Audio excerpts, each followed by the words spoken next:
There are many layers to Aswad Allen, son of a Black Panther leader slain by the Denver police, stepson of a Vietnam veteran who battled with PTSD. Aswad came to Boulder to find his path, realized he valued people more than things. Black and Gold family meet a man who has dedicated his life to service. Meet Dr. Aswad Allen. Dr. Allen, man, I have been wanting to talk with you for a very, very, very long time.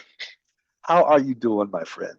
I'm doing well. I'm doing well. I'm happy to be here, and I want to applaud you definitely for your persistence and your unquenching desire to capture the voices and experiences of Black folk that have traveled through the University of Colorado and and that's why I'm here, is because of the work that you're doing and how inspired, I am to be a part of it. So thank Well, you. I accept that, and I have to say this that without folk like you, without you, this is just a fool's folly.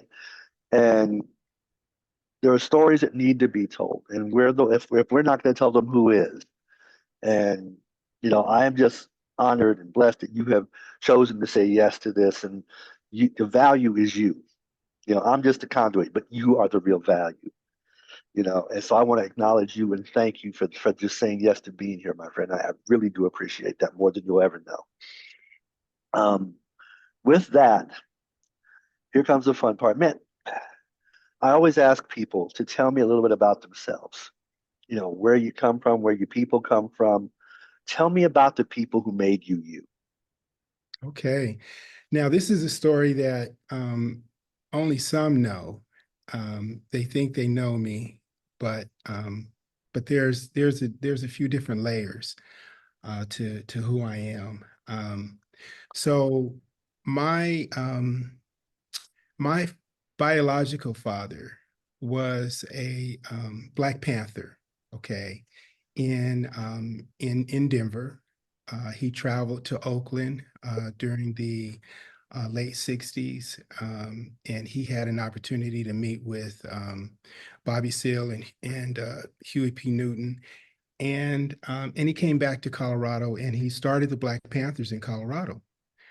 Um, when I was 5 years old, he was murdered by the Denver police. Okay, and following that, my mom remarried, and the man that she married had a lot to do with how I engaged the world.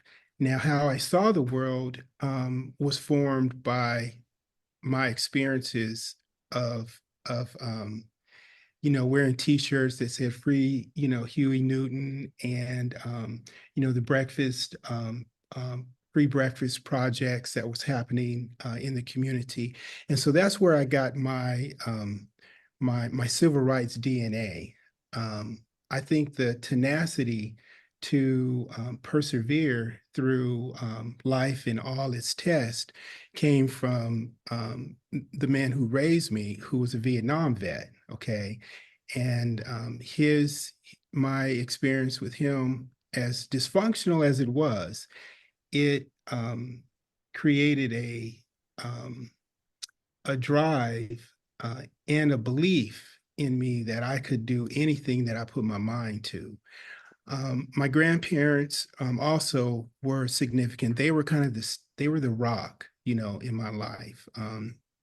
James and Gertrude Young, and they gave me a safe place when I didn't have a place, a bed to lay my head down on, and some and food, right? Because we all need that. And my grandmother planted the seed of Christ in me when I was younger.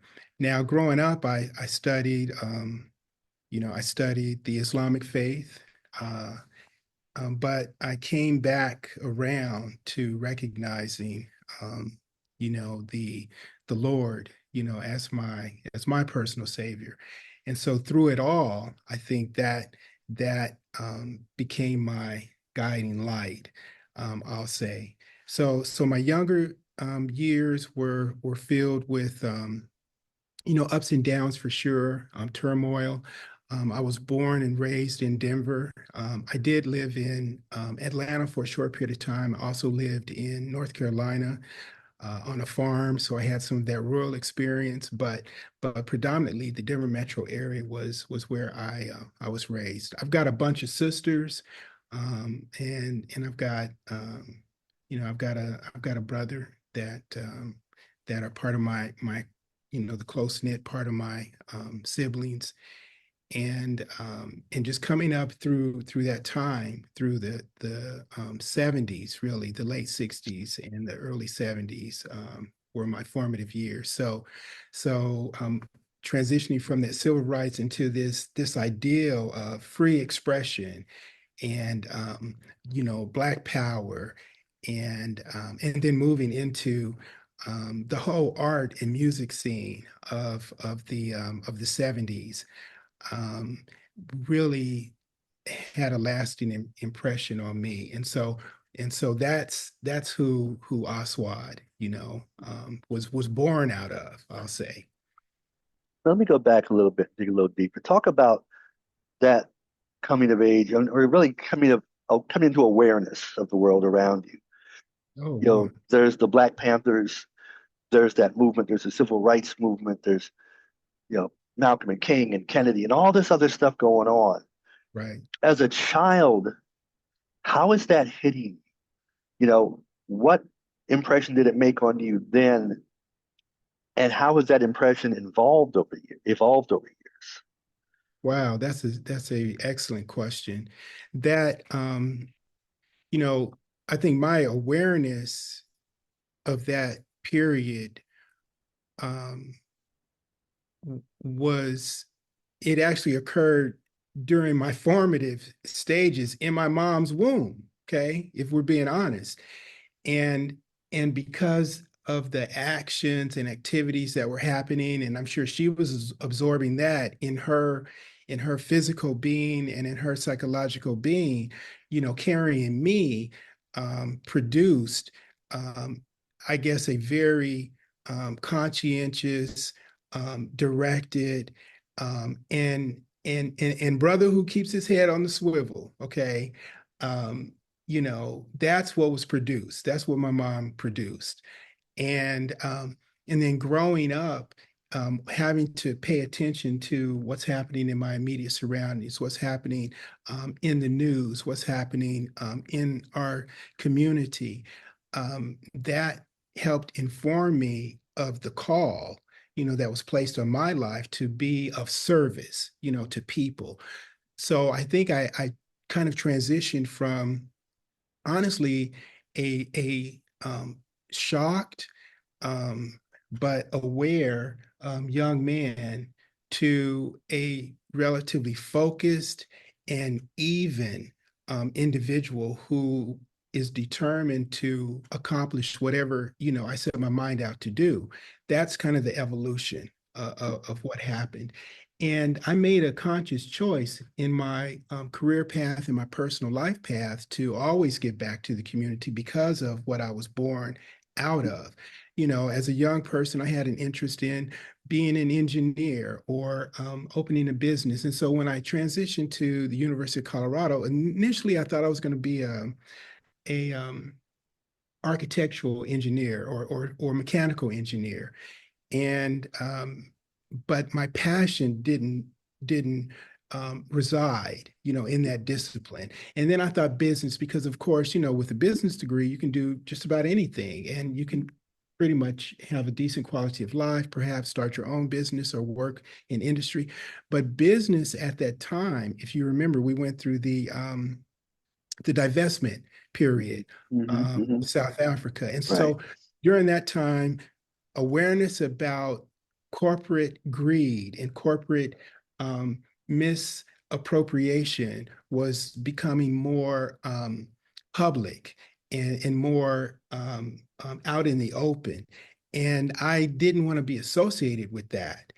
And so I gravitated towards my passion, which is understanding society and understanding people. So I ended up getting 2 degrees, psychology and sociology at the University of Colorado.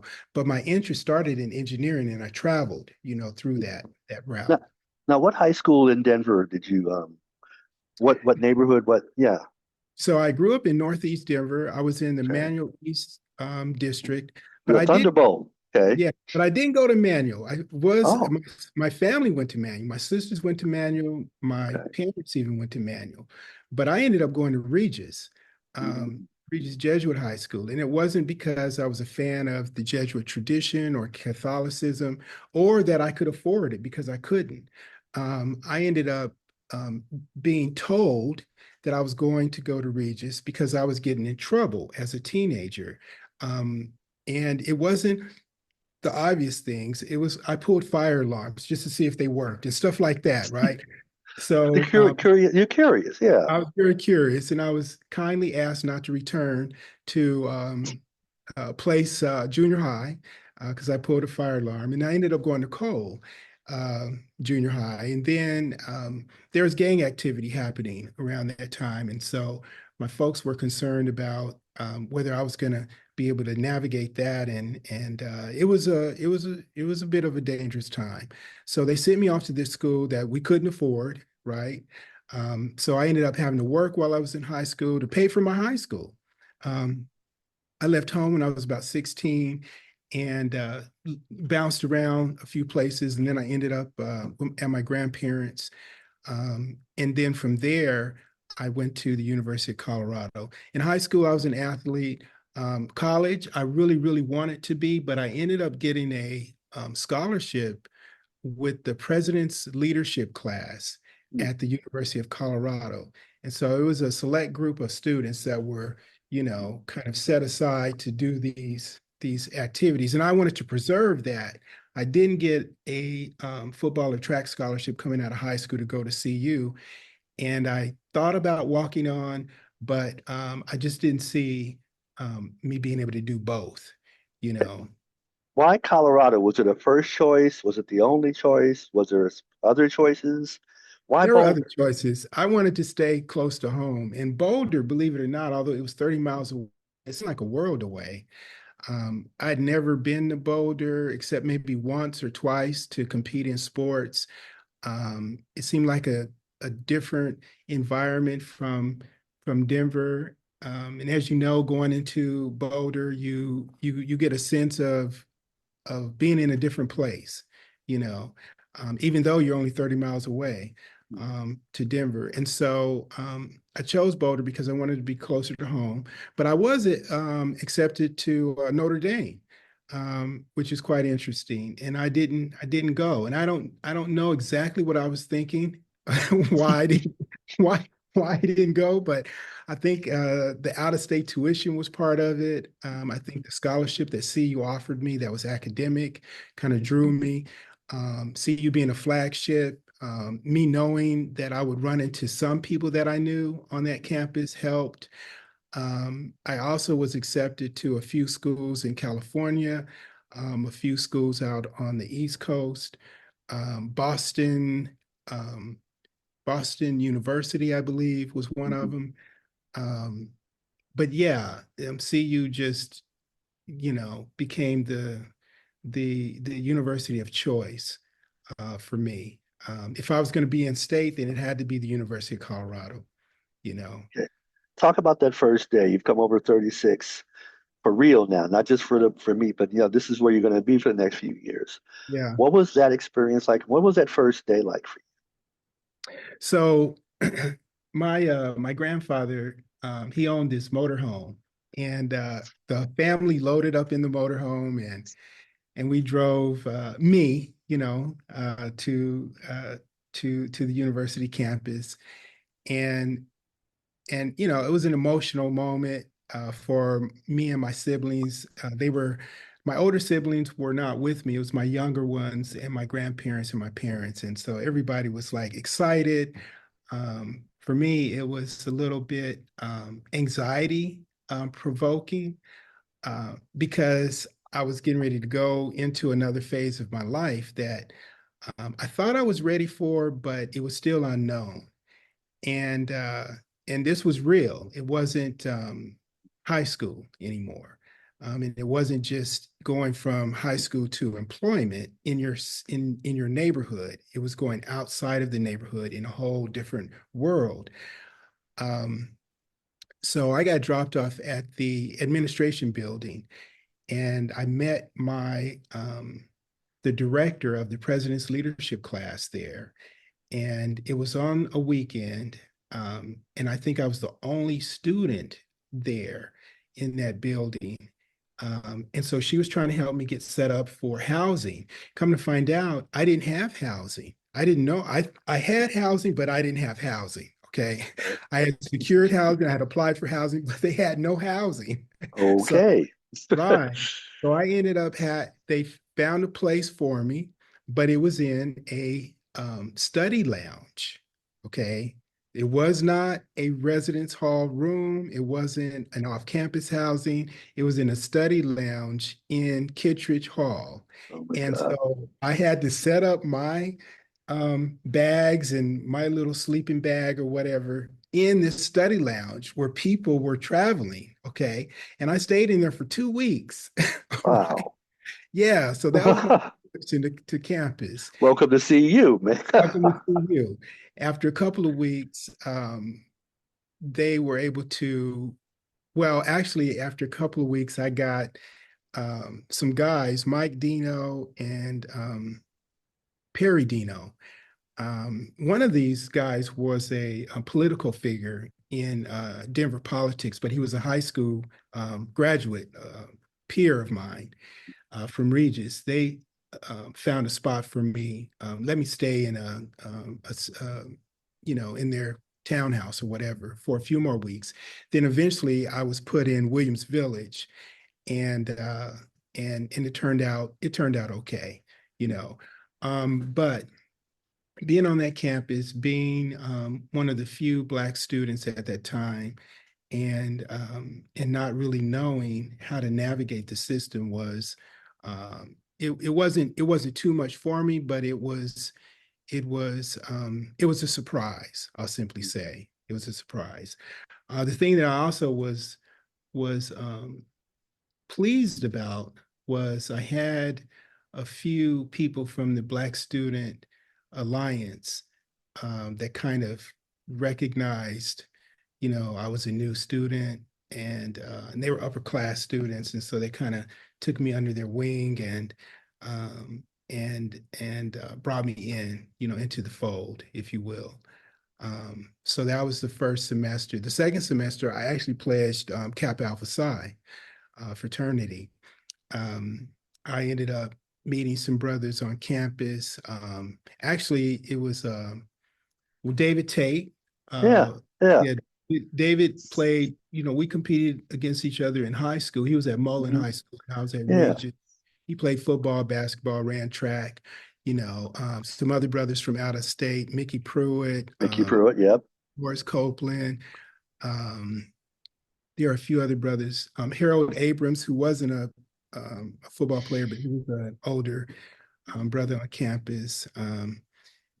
So there were a few that I seemed to connect with because they seemed like they were about, they were about the community, they were about each other, they were about success, and that's what I was about. So I was just looking for brothers that I could gravitate towards that were trying to travel the same path as me, and that's kind of how that came about. So that was my first year.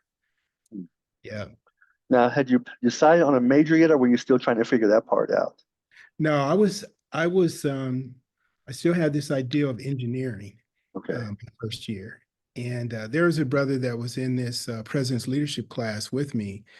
It was only two of us that were Black in the group, and he was an engineer, and he ended up getting his degree in some type of engineering, and I think he went on to work for NASA or something. And I changed, my path. So I was still on the path, but those math mods, man, those math mods were terrible. Mhm. I didn't understand that you needed to complete all the mods in order to get your grade. I thought whatever grade you had at the end of the semester, you would get that grade on your report. But I ended up getting an incomplete, and I think I was so angry about that. It caused me to buckle down, but also to change my major as well. So that's a little bit of my Mhm. first semester in my first year. And your major was changed to I changed it eventually to I got two majors, psychology and sociology. Yeah, why those two? What was because it seems like a dramatic shift. it What was. what happened? It was. I didn't see I didn't see myself in those classes. I was looking for a reflection of me. I was looking for other people that looked like me. I was looking for faculty that looked like me. I was looking for people that I could have a conversation with um, that would help me understand how to navigate the challenges, of the discipline and of the profession. And I didn't know at the time that's what I was looking for, but that's what I needed. And I Mhm. didn't see that. So I'm taking the Black Studies classes, I'm taking psychology classes. I want to learn a little bit more about this post traumatic stress syndrome that our Vietnam vets have. I want to learn how social structures um, are established and how they operate. And so that's where the sociology came in. I had a chance to take Dr. William King, and I took Dr. Will Miles Mhm. and some courses. There's another professor, I can't remember his name, but Was Wilfred Samuel still there when you were there, Dr. Samuels? I don't remember Dr. Samuels. I had a Black professor, but I can't remember his name. Okay, So it could have been him. okay. Um, but yeah, it was I had a Black studies professor who helped me um, just get grounded and stay focused, particularly in my sophomore year.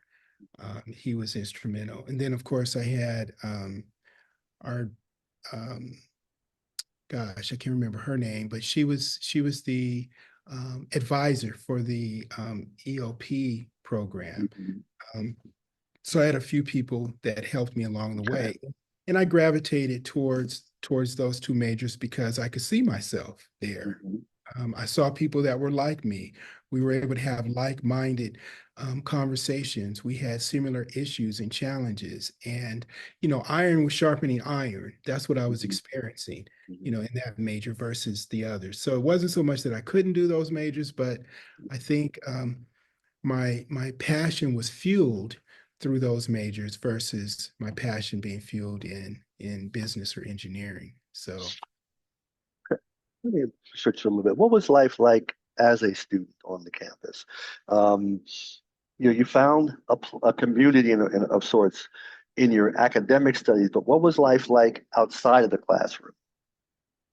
during the from 84 or so until about 92, um, the life, Black student life on the University of Colorado's campus was bold, okay? And it was very pronounced.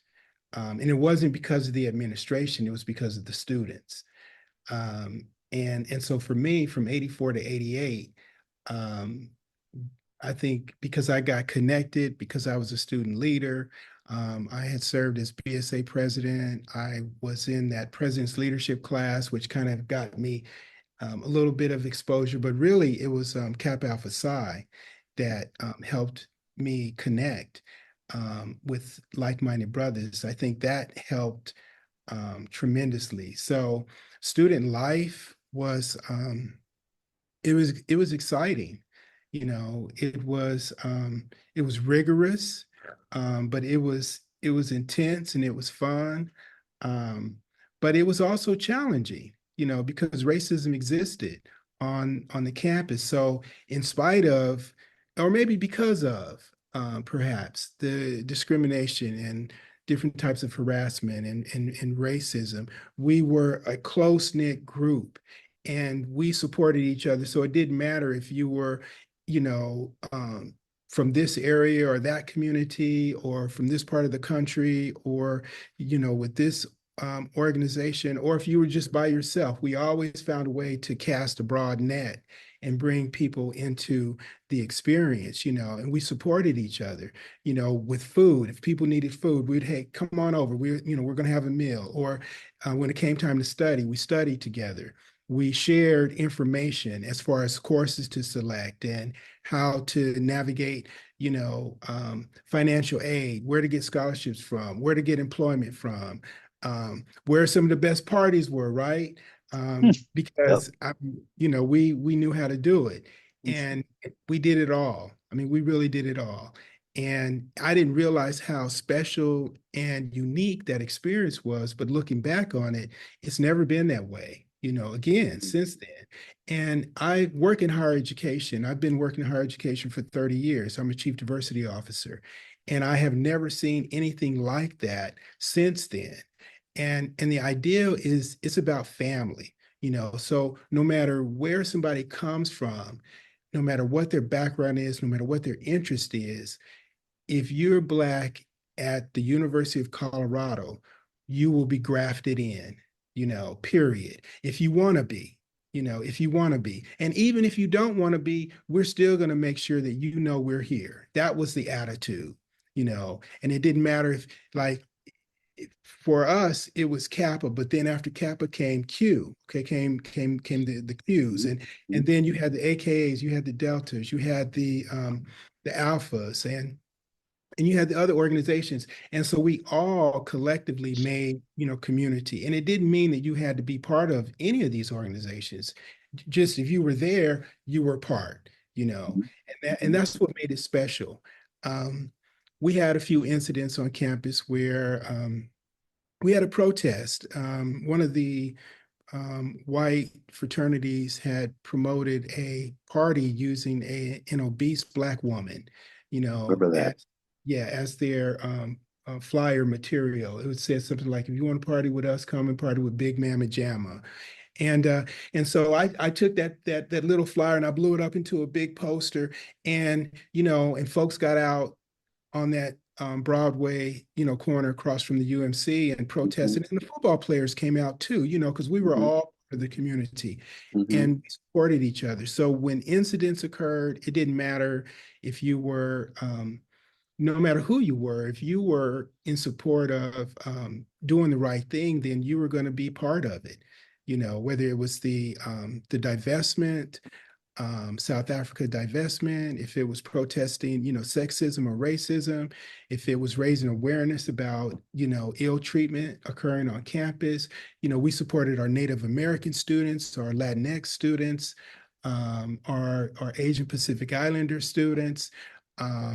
We were just about the people, man. I mean, that was it. And we rolled. I mean, it was a dynamic time. So while the football team was building and they were rolling, believe me, a lot of those athletes were also involved in social justice activity as well, because I partnered with them on it, you know. So it was a well-rounded experience. Now, you're you've gotten your bachelor's degree there. You're going to graduate school. Um, Talk about that experience and talk about how that transitioned you to that degree and to life beyond Colorado. Okay. So when I graduated, before I graduated, I worked at the uh, Student Academic Success Center. I think it was called SASE.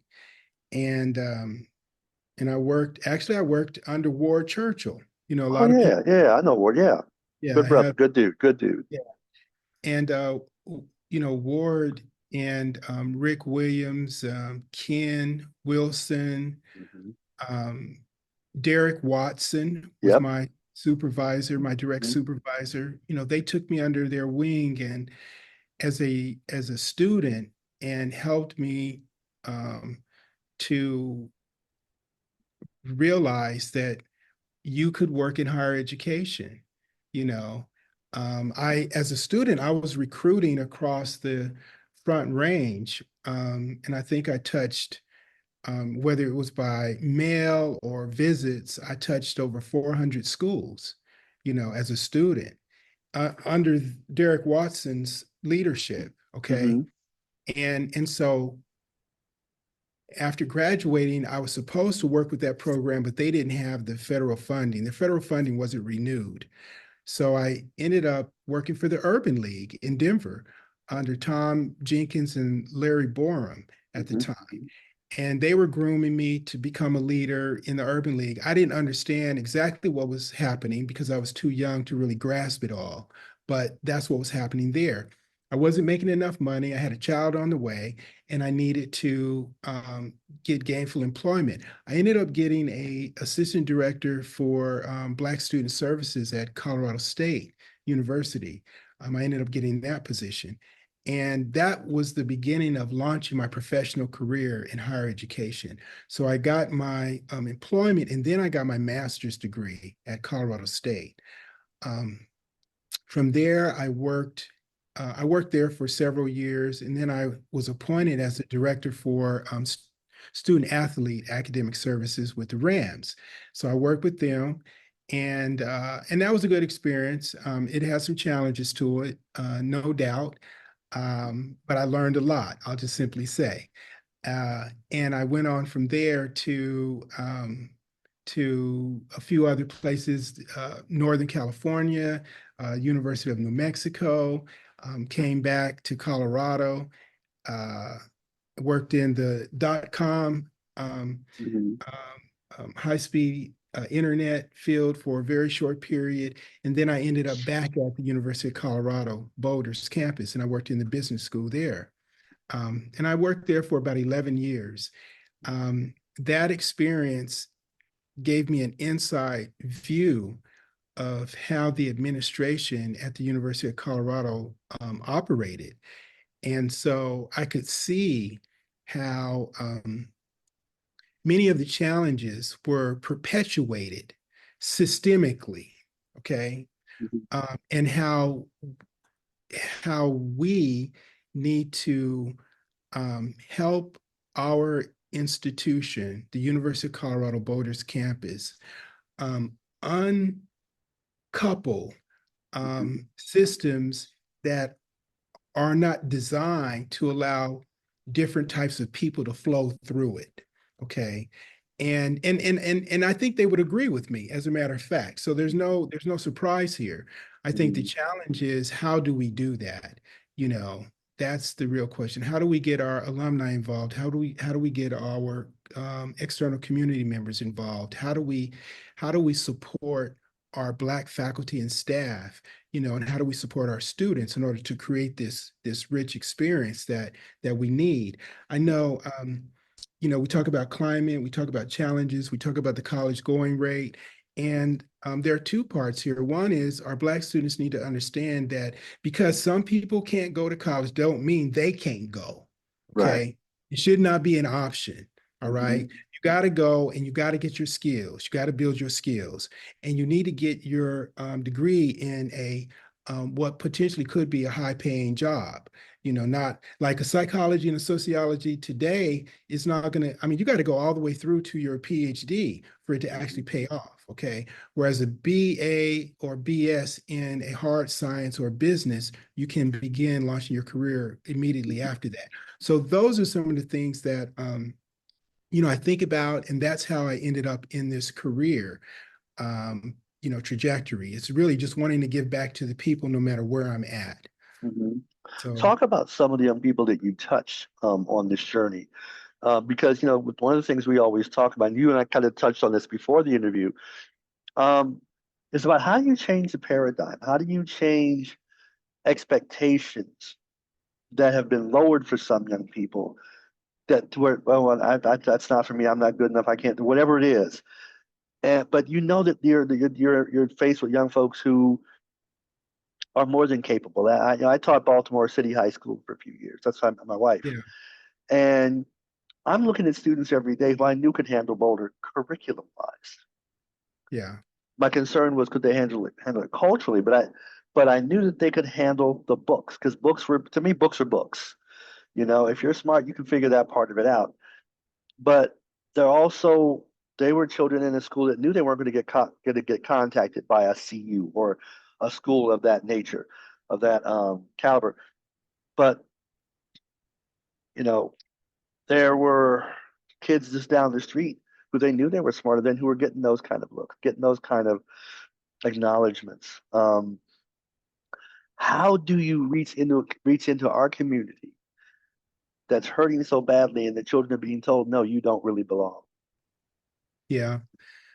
It takes all of us. It's not going to be one or individual or one organization.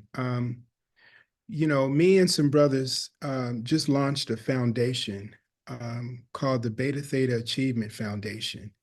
And this foundation, like many others, are designed to help touch the lives of the most deserving.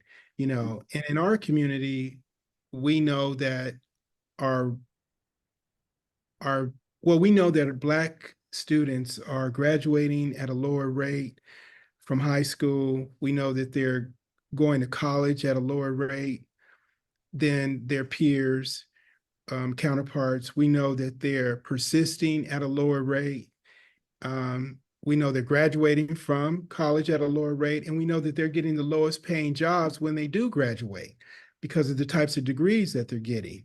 And we also know that the economy doesn't work for Black people in general because of some of the policies and practices that kind of keep us out, if you will.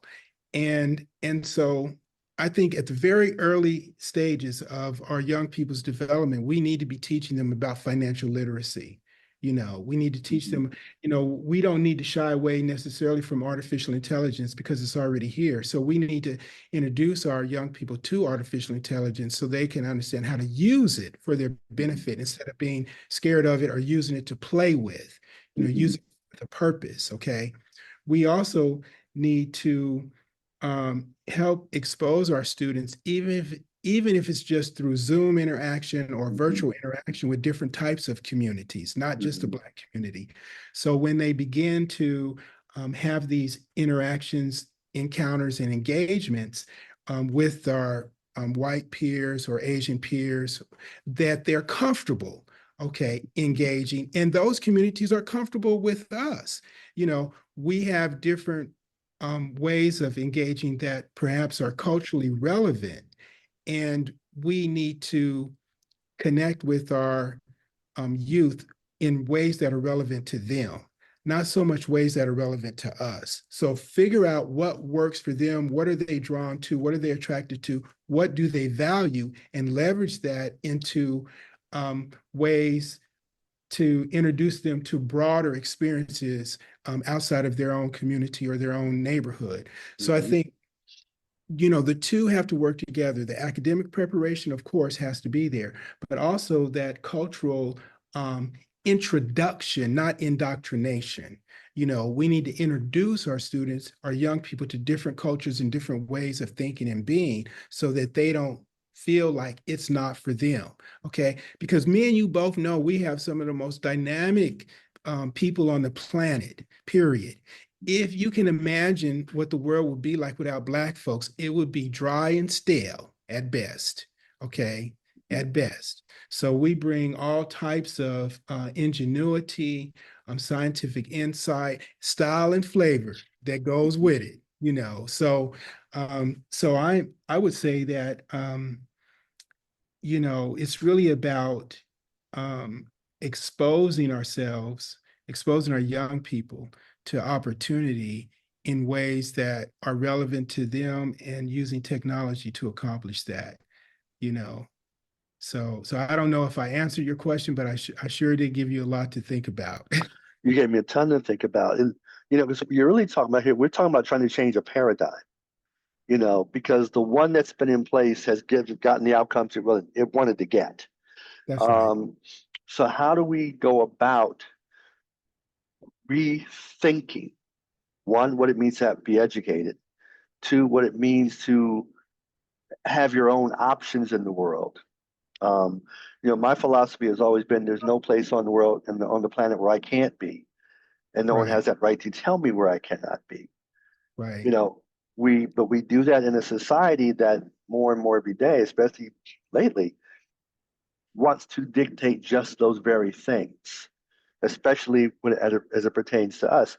How do we get our children, how do we help prepare our children so they can navigate in that world? How do we help sort of rethink that paradigm for them or That's with them, actually?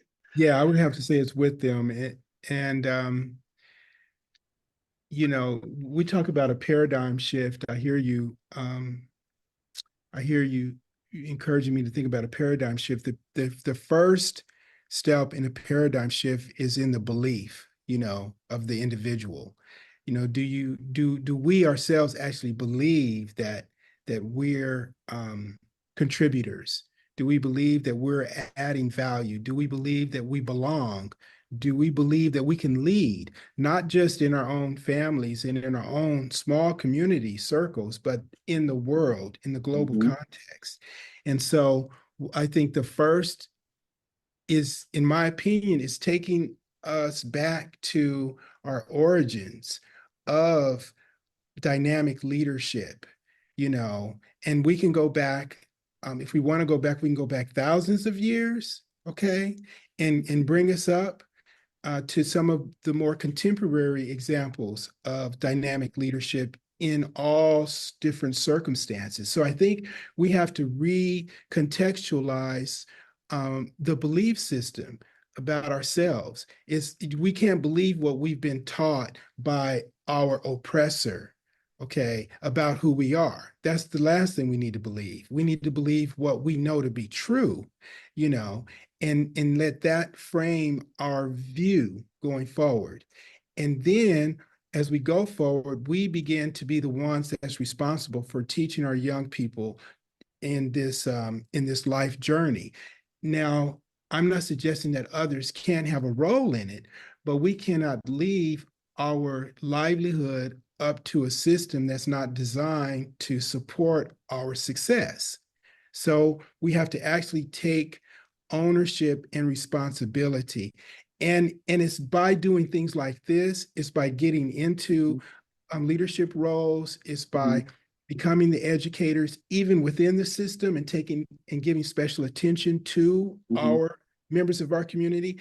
Um, it's so interesting how we get concerned about wanting to be tagged as only wanting to support Black folks if we're Black, or we get tagged at giving attention to Black people if we're Black. But the truth of the matter is that nobody else is doing it. No one is caring for the Black community. And if we don't care for our own children, if we don't care for our own selves, it's simply not going to happen. It doesn't mean that you are discriminatory against anyone else. It just means that you're practicing self-care.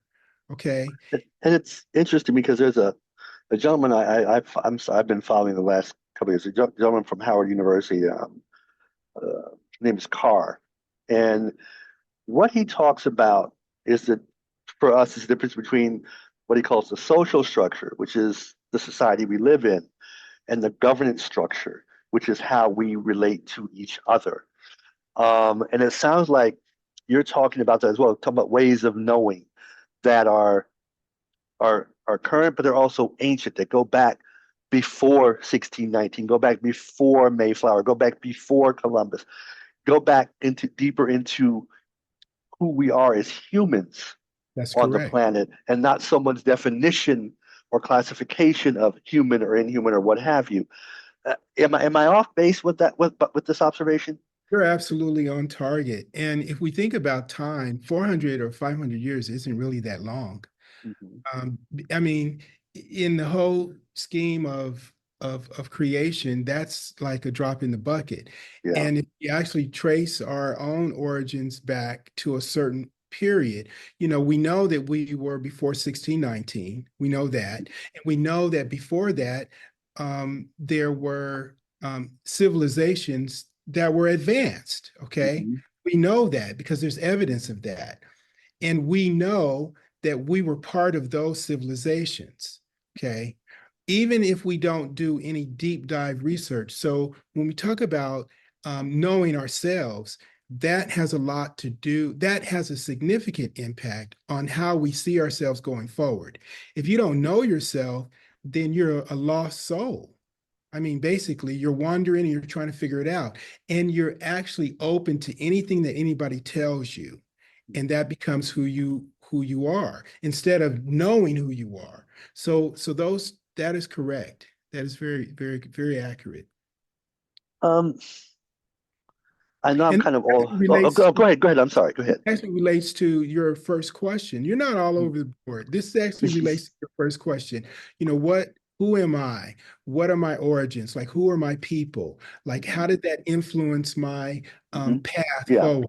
Hmm. And Hmm. how did I experience the University of Colorado? What am I doing today? Yes. So all of this is connected. And because I am aware of my family and my family's family and those that came before them, and also because am aware that there were great um, um, leaders and members of community Hmm. that I originate from in some form, then I have a belief that I can do that. You know, like if I believe that I'm connected to ancient Africa, which Egypt is part of, okay, or the different dynasties, and rulers, or the different advanced civilizations, then I know it's been done before, even though I may not have an intimate relationship with it. So now I start believing that I can do that or greater, But if I don't know that, and if I only think that I come from this dehumanized slave experience, and I had to pull myself up by the boots that I didn't even have, and I had to overcome all these odds, and that's the only part that I know about, then I can continue with this misinformed perspective that my origins come from slavery. But we were the best of the Hmm. best to even be considered to be slaves. Okay. Hmm. I mean, and plus you had to endure that passage. You had to endure the early years of trauma and terror. You had to endure the period of Jim Crow and the civil rights movement. And see, that DNA is what we carry. And if you understand anything about genetic coding, that code of survival and persistence it starts to get built in over generations. And so you got it and I got it. There ain't nothing that we can't do. If we believe it, Hmm. that's what it all comes down to. So my point here is that understanding our origins is critical so that we don't think that, you know, we don't think less of ourselves than we actually are, and that relates to getting your education, persisting through, um, becoming leaders in this society and guiding us to a brighter future. That's not just us, that's humanity. I mean, Hmm. we are the solution that the world is looking for. Period. We are it.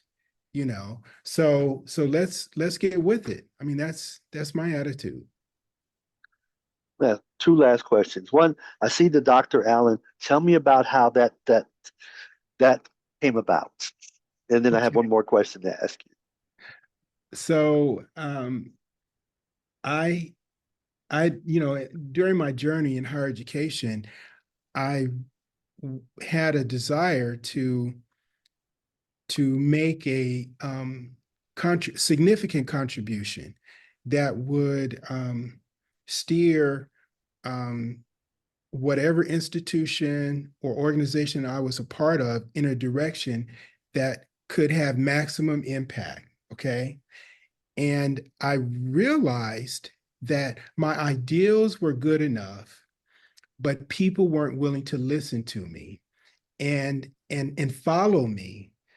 But they wanted my ideals. So they wanted to extract what I had to offer, but not take me. with it, kind of like the natural resources coming out of Africa, right? You want to take the resources, but you want to leave the people behind. Same thing with all of our talent that we offer, all of our innovation. Take the gift, but leave the person behind. So You I like our rhythm, but not our blues. that's it. That's it. So I came to the conclusion that blues got to go with it, baby. Blues got to go with it. So I have to get the PhD because this is a total package. You can't have part Yeah. of it, not the whole. So journey was tough. I got it a little bit later in my life. I did get it at Colorado State as well. And I wanted to get it at the University of Colorado because I was working there, but the benefits weren't supportive of that, and the system at the time wasn't willing to make that change. So maybe they've made a change, but I'm not sure. But anyway, that's how that came about. It's an educational leadership, and it has given me the access to have conversations, the same conversations that I've had before, believe it or not. But now I can say, instead of, my experience says this is what's right, now I get to say research says. Right So, there. right. So Right now people there. are willing to listen, once you can provide that research basis and data orientation to it and put a PhD behind it, then they say, okay, we'll hear what you have to say now. So that's what it's all about. Speaking of what you have to say, I come to my last question. Um, you're sitting down in a room. Young man walks in. He's you at 18 years of age. What kind of conversation are you having with him? That young 18-year-old um, is filled with a degree of dynamic intensity and focus and energy and belief that I couldn't even believe today exist. I would look at that young man and I would say, "You are serious, aren't you?" And he would say, "Yes, I am." And I would say, "It's okay to be serious. Um, but along the journey, make sure you enjoy it as well. Enjoy it." I would tell him that it's okay to cry. It's okay to cry. If you're going to cry, cry. But when you're done crying, get at it, you know, get at it. And I would tell him there are some unforeseen circumstances that will impact your journey, but believe me, it's going to make you better for it. And I can't tell you what they are because if I told you, number one, you wouldn't believe me. And number two, you wouldn't be willing to go forward. Mm. But I am going to let you know that you are built to make it. So just do it and remember to bring some folks along with you. And that would be it. I wouldn't tell them anything more than that. And I wouldn't change a thing because iron sharpens iron. Yes, yes. Dr. Allen, this conversation was well worth the wait, my friend. Um, um, I love conversations where I end up feeling like I'm a smarter person after having them. And this is that conversation. So I cannot thank you enough for spending your time with me. Um, and I just say thank you and I'm grateful. Thank you so much. Thank you. It's been my pleasure.